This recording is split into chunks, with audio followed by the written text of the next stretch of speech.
Hi guys, in today's video I'm going to show you how you can add websites as a bookmark on your Safari.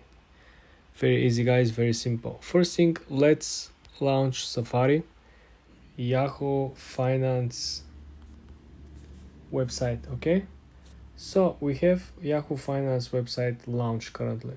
So all we gotta do is to click on the lower center of the screen, click on the small arrow that is pointing up, right? Then you want to scroll down. When you're over here, you want to click add bookmark, the second option.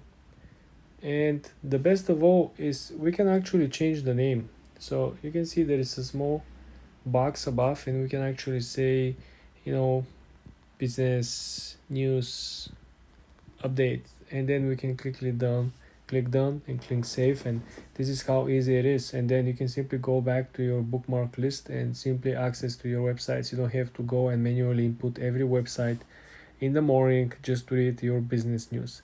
This works for every website when you're using the Safari browser. For more videos like this guys, subscribe and of course like this video.